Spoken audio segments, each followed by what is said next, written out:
జనార్దన్, ఇందులో ఏదో కుట్రకోణం ఉందన్నారు కదా, వివరంగా చెప్పు. దీనిలో నా పాత్ర ప్రమేయం లేకుండానే జోగి రమేష్ గారి ఆధ్వర్యంలోనే నేను ఇంతకుముందు గవర్నమెంట్ లో ఉన్నప్పుడు కూడా తెచ్చుకొని చేశాను సార్, బయట నుంచి తెచ్చుకొని. అదేవిధంగా గవర్నమెంట్ రాగానే అదంతా ఆగిపోయింది సార్. మళ్ళీ మొన్న టీడీపీ గవర్నమెంట్ రాగానే అది ఆగిపోయింది సార్. అసలు ఏం చేయడం లేకుండా బాగా స్ట్రిక్ట్ అయిపోయేటప్పటికి ఇక నేను కూడా ఆగిపోయాను సార్ మొత్తం.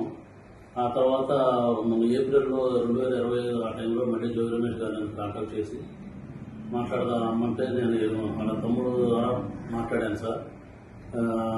టీడీపీ గవర్నమెంట్ మీద ఏదో రకంగా మనం బురద చల్లాలి, వాళ్ళు బ్యాడ్ చేయాలి, మనకి అప్పుడు మైలేజ్ ఎక్కువ ఉంటుంది అని నువ్వు ఇంతకుముందు చేసేవాడు కదా, చేశారు కదా, వాళ్ళందరినీ మళ్ళీ పిలిచి జైల్లో పెట్టాను సార్. నేను ఇబ్రాహీంపట్నం అనుకున్నా సార్. తర్వాత నేను మా క్లాస్మేట్ జయచంద్రారెడ్డి తమ్ముళ్ళపల్లి అని తెలిసేటప్పటికి చిత్తూరు జిల్లా, ఉమ్మడి చిత్తూరు జిల్లా వచ్చింది కాబట్టి ముందు అక్కడ ప్లాన్ చేద్దాం, చంద్రబాబు గారిని బ్యాన్ చేయడానికి అక్కడ చేద్దాము. ఇప్పుడు నేను అక్కడ వైన్ షాపులో వాళ్ళకి వచ్చినాయి, వాళ్ళు చేసుకోలేకపోతే నేను తీసుకుంటున్నానని చెప్పి జోగి రమేష్ గారు చెప్పాను సార్. అయితే అక్కడే ప్లాన్ చేయాలని చెప్పారు. నేను అక్కడ లోపల అతను ఉన్న పాలగ సిద్ధాన్ని అతను పట్టుకొని అవన్నీ రూమ్ అద్దెకి తీసుకొని వేరే వాళ్ళ పేరు మీద అక్కడ సెటప్ అంతా చేశాను సార్. చేసిన తర్వాత ఎవరైతే ఉన్నారో వాళ్ళకి తెప్పించి అన్ని రెడీ చేయించు, మందు తయారు చేయడానికి కావాల్సిన స్పిరిట్, లేబుల్, క్యాప్లు అన్నీ, దాన్ని కలిపేదానికి కావాల్సిన కెమికల్స్ అన్నీ తెప్పించి బాలాజీ ద్వారా చేశాను సార్. అది ఎప్పటికప్పుడు 1 నెల 2 నెలల్లో ఇది ఇలా అంతా రెడీ చేసి పెట్టండి. రెడీ చేసి ఎప్పుడైతే పెడతారో అప్పుడు మొత్తం ఎక్కువగా ఉన్నప్పుడు మీరు ఎవరు లేని సమయం చూసి దాన్ని గవర్నమెంట్ మీద బొజ్జాలి, నీకు ఏం కాదు, నీకు ఏమైనా ఇబ్బంది అయినా నేను చూసుకుంటాము. నేను బాగా ఆర్థిక ఇబ్బందుల్లో ఉన్నానండి. ఆ ఆర్థిక ఇబ్బందులన్నీ నుంచి తీసేసి మీ ఫ్రెండ్ అక్కడ ఎట్టో ఆఫ్రికాలో డిస్టరీస్ ఉన్నాయి కదా, అక్కడికి వెళ్ళిపో, నీకు దానికి కావాల్సిన అమౌంట్ 3 కోట్లుగా మేము సర్దుతాము, నువ్వు అది ఇవన్నీ ఏం చెప్పకుండా మామూలుగా ఏం తిరిగినట్టుగా ఉండు, నువ్వు అక్కడికి వెళ్ళి అన్నీ రెడీ చేస్తూ ఉండే ఎవరికి అనుమానం రాకుండా అని చెప్పారు సార్. అదేవిధంగా తిరుగుతూ ఉంటుంది. ఏ నెల అక్కడ కుర్రోడు కూడా వెళ్ళిపోతానంటే నేను గట్టిగా అడిగాను సార్, ఇబ్బంది అవుతుంది అని అడిగితే మొన్న సెప్టెంబర్ 20వ తారీఖు తర్వాత ప్లాన్ చేద్దాం, నువ్వు మీ ఫ్రెండ్ ఎక్కడున్నాడో కనుక్కో అంటే నేను కనుక్కుంటే ఆఫ్రికాలో ఉన్నానని చెప్పాడు సార్.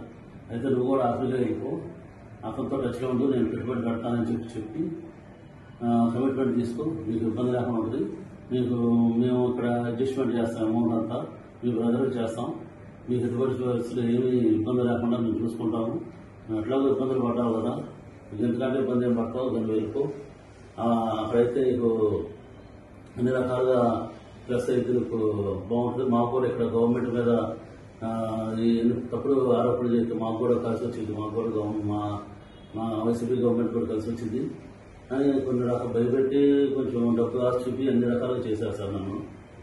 ఆ తర్వాత లాస్ట్కి ఇంకా 20 నేను టికెట్ బుక్ చేసుకున్నానని చెప్పాను సార్, 24 వెళ్తానికి. అప్పుడు 23 మళ్ళీ ఇంటికి రమ్మన్నాను సార్. ఇంటికి వెళ్ళాను సార్. నేను వాళ్ళ ఇంటికి వెళ్ళినప్పుడు అక్కడ లోకల్ నాయకులు జోగి రమేష్ గారు, జోగి రాము, నాగిరెడ్డి, స్వామి గారు అట్లా ఉన్నారు సార్. ఇంకా పిఏ రాము అందరూ ఉన్నప్పుడు ఒక నిమిషం మామూలుగా మాట్లాడి తర్వాత వాళ్ళందరినీ సెట్ చేసి వాళ్ళు వెళ్ళిపోయారు సార్. వాళ్ళు వెళ్ళిపోయిన తర్వాత ఇవన్నీ డిపార్ట్మెంట్ ద్వారా మన సురేష్ ద్వారా ఏలూరు జిల్లా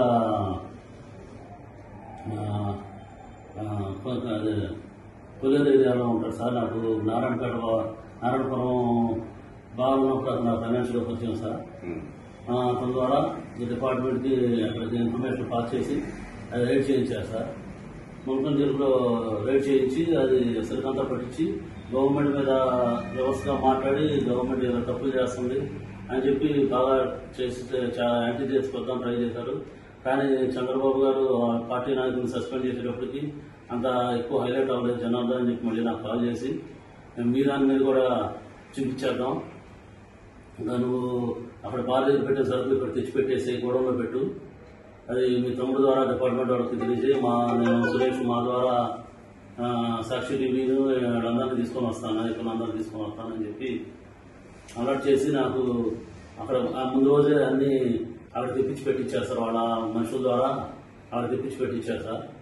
అదేవిధంగా ఇన్ఫర్మేషన్ లీక్ చేయించి తమ్ముడు ద్వారాను మీడియా సాక్షి మీడియా ద్వారా వాళ్ళ మనుషులు సురేష్ ఏలూరు ఆయన ద్వారా ఇట్లా డిపార్ట్మెంట్ అన్నిటికీ చేసి అది పెట్టించారు సార్. మా గోడంలో పెట్టిన లెక్కలు పెట్టించారు సార్.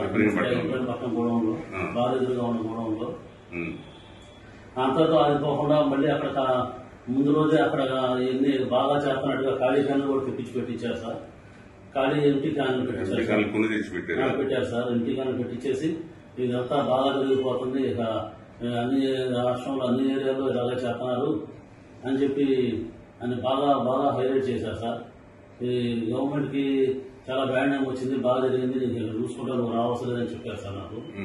ఆ చెప్పిన రోజు నుంచి నాకు ఈ రోజు వరకు కూడా నాకు యాంటిసిపేట్ వేరే అన్నారు, సంపం కూడా అక్కడ తీసుకోలేదు సార్. దీంతో పాటు మా తమ్ముడిని కూడా అరెస్ట్ చేసి మా తమ్ముడికి చేస్తానంటూ కూడా ఇన్ఫర్మేషన్ ఏం లేదు సార్, కలుస్తారని కూడా. ఆ లాయర్ గారి ద్వారా కూడా నాకు ఏం జరిగిందని నాకు నమ్మకం లేదు సార్. నాకు ఇవన్నీ అవ్వదని చెప్పేసి నేనే వచ్చి డిపార్ట్మెంట్ సహకరించి గవర్నమెంట్ మీద నా మీద జరిగింది, నేను వల్ల ఇబ్బంది పడింది అన్ని చెప్పేసి ఇక డిపార్ట్మెంట్ గారు సహకరిద్దామని చెప్పి నేను వచ్చేసాను సార్. ఇదంతా మేము నమ్మదగ్గగా మేమెందుకు నమ్మాలి? ఇది ముందు మీ ఫ్రెండ్నే కదా మీ ఆయన జయచంద్ర రెడ్డి, ఆయన అసలు ఈ విషయంలో ఇరికించలేదు సార్. ఆయన ఏం చేశాడంటే పెద్దిరెడ్డి గారు రామచంద్రెడ్డి గారు పక్క కాన్స్టిట్యున్సీ, ద్వారకా రెడ్డి ఆ కాన్స్టిట్యున్సీ, మిగిలిరెడ్డి ఆయనే చూసుకుంటాడు మొత్తం. మీ ఫ్రెండ్కి మళ్ళీ గెలవడం, మీ ఫ్రెండ్కి రాదు సీటు, మొత్తం మా ఆంధ్రలోనే ఉంటుంది, మీ ఫ్రెండ్కి ఏం కాదు, పోయినా ఎట్లాగో ఓడిపోయినట్టే కదా, ఇక మళ్ళీ సీటు రాదు, గెలవడం మీ ఫ్రెండ్ ఎట్లాగో ఆఫ్రికాలో వ్యాపారాలు చూసుకుంటాడు, మీరు కూడా అక్కడికి వెళ్ళిపోయి చూసుకొని మీరు ఇట్లా వచ్చానని చెప్పకుండా ముందే మాట్లాడుకుంటున్నారు కాబట్టి మీకు ఇబ్బంది ఏమి ఉండదు అలా చెప్పి నమ్మించి చెప్పారు సార్. నాకు ఇక డబ్బులు ఎప్పుడైతే నాకు బాగా ఆర్థిక ఇబ్బందులు ఉండడం వల్ల బాగా పబ్లిక్ ప్రెజర్ చేయడం, రిలయన్స్ వాళ్ళు శ్రీరామ్ వాళ్ళు బాగా ప్రెజర్ చేయడం వల్ల నేను ఉండే అన్ని ఆప్షన్కి వచ్చేసింది సార్. నేను ఉండే ఇల్లు కానీ ఉండే బార్ ప్రిమిసెస్ కానీ ఆప్షన్కి వచ్చేసింది సార్. ఇక నాకు తట్టుకోలేక ఆయన చెప్పింది వినేసి ఆయన ఆస్తి చూపించిన 3 కోట్లు నాకు ఇస్తారనుకున్నాను, ఎప్పుడైనా తీరుతారనుకోని నేను ఓకే అన్నా సార్, చేసేదానికి ఓకే అన్నా సార్. మరి ఈయన ఎన్నాళ్ళుగా పరిచయం మీకు? ఈయన నాకు చిన్నప్పటి నుంచి పరిచయం సార్, జోగి రమేష్ గారు. నాకు నేను చిన్నప్పటి నుంచి నాకు జయచంద్ర రెడ్డి చదువుకున్నప్పుడు సార్ మాకు ఇంజనీరింగ్ విద్యానగర్ ఎంబీకేఎస్ గూడూరు దగ్గర దానిలో ఎంబీకేఎస్ చదువుకున్నప్పుడు పరిచయం సార్. మళ్ళీ ఎలక్షన్ టైంలోనే మేము వెళ్ళాం సార్ ఆయన దగ్గరికి. ఆ టైంలో మా క్లాస్మేట్స్ అందరం వెళ్ళి కలిసి అక్కడ క్యాంపెయిన్ దగ్గర వెళ్ళి పార్టిసిపేట్ చేసాం సార్. ఆ తర్వాత ఇక మళ్ళీ ఎప్పుడైతే ఇట్లా వైన్ షాప్ వచ్చి ప్లాన్ చేశారో ఇక రమేష్ గారు ఈ విధంగా చేద్దాం, నువ్వు వెళ్ళు వైన్ షాప్ తీసుకుంటాను మాట్లాడు, ఇది చేద్దాము, నీకు ఉపయోగపడుద్ది, నీ ఫ్రెండ్ వాళ్ళు నీకు ఉపయోగం లేదు కదా, నా వల్ల ఉపయోగం ఉంటుంది, అతనికి ఏం లేదు, అతనికి ఏం పోదు, ఆయన ఆల్రెడీ ఇలా ఓడిపోయాడు కాబట్టి ఇబ్బంది ఏం లేదు. ఇక ఇలా చెప్పేటప్పటికి అతనికి ఏం కాదు కదా, నాకు కూడా ఏ కేసు లేకుండా చూసుకుంటున్నారు కదా అని నేను ఒప్పుకున్నాను సార్ ఇది చేయడానికి. ఎప్పుడైతే ఈ డేటా చేశారో ఇక నేను ఎవరిని నమ్మదలుచుకోలేదు సార్. ఇక ఎవరు ఇస్తానా లేదు, నేను ఎట్లాగో ఇబ్బంది పడిపోయాను, ఇంకా మళ్ళీ ఇక ఇబ్బంది పడకూడదని చెప్పేసి వచ్చి ఇక సరెండర్ అయితే ఇక గవర్నమెంట్ ఏ శిక్ష శిక్షణ అనుభవిస్తాను దానికి రెడీ వచ్చేసాను సార్ నేను.